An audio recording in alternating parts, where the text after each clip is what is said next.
Assalamualaikum warahmatullahi wabarakatuh. Om Swastiastu, salam sejahtera buat kita semua.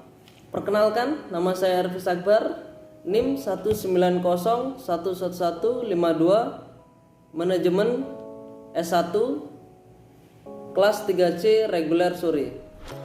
Pada kesempatan hari ini saya akan menyampaikan beberapa poin dalam manajemen keuangan di musim pandemi COVID-19 agar kita tetap stabil dan bertumbuh untuk keuangan kita. Dampak COVID-19 terhadap perekonomian memang tidak bisa dipandang sebelah mata. Untuk itu, kita wajib mengatur ulang strategi manajemen baik untuk keuangan pribadi maupun keuangan keluarga. Hal ini sangat penting terutama di musim pandemi seperti saat ini. Kita memiliki beban finansial yang harus dibagi untuk pribadi dan keluarga. Pasti sedang dilanda dengan berbagai kekhawatiran karena dampak negatif yang diberikan oleh COVID-19 terhadap ekonomi saat ini sangat terasa.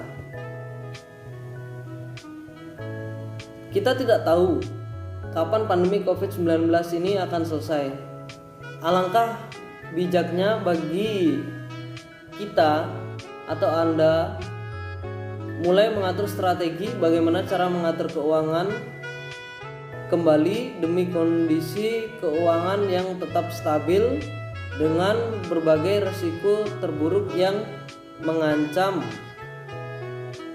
Berikut sharing dari saya, semoga saya dan teman-teman bisa menerapkan sharing ini. Yang pertama, mengevaluasi sumber penghasilan saat ini. Adapun sumber penghasilan Anda baik itu sebagai pedagang atau freelancer atau karyawan, risiko penurunan drastis di pemasukan bisa terjadi kapanpun, apalagi di saat seperti ini. Jadi untuk mencegah kemungkinan terburuk, ada baiknya Anda merubah sedikit pos-pos pengeluaran di perencanaan keuangan Anda. Misalnya pos pengeluaran Anda living, saving, present, entertainment. Untuk kondisi rawan saat ini sebaiknya kita harus mengubah hal tersebut. Yang pertama kemudian living, saving, present, emergency fund. Yang kedua, menghindari pembelian dengan sistem cicilan. Tunda dulu keinginan kita memiliki sesuatu melewati atau melalui cicilan. Contoh misalnya handphone baru atau barang lain yang dikira tidak terlalu penting, padahal itu masih bisa digunakan. Walaupun pemilihan pembayaran ada yang bersistem cicilan, namun kita tidak tahu pasti untuk penghasilan kita menurun atau akan bertumbuh. Yang ketiga, cari sumber penghasilan tambahan. Untuk Anda yang bekerja di perusahaan, contohnya saya pribadi, yang mengalami dampak kritis ekonomi terparah karena musim pandemi ini sehingga harus mengalami pemotongan gaji, bahkan risiko di PHK. Kedepannya jika masalah COVID-19 tidak selesai, sebaiknya mempertimbangkan untuk mengelola sumber penghasilan baru, peluang bisnis yang muncul karena pandemi ini ternyata cukup menguntungkan untuk jasa delivery, bahan makanan, makanan cepat saji, atau penjualan frozen food secara online. Menjadi contoh bisnis atau kerjaan sampingan yang bisa dijajal di saat seperti ini, terutama skala kecil, tidak skala besar. 4. Mengurangi pembelian yang tidak terlalu dibutuhkan. Pembelian ini bisa apa saja, mulai dari barang-barang yang dipakai sehari-hari sampai dengan bahan makanan yang bisa dikonsumsi setiap hari.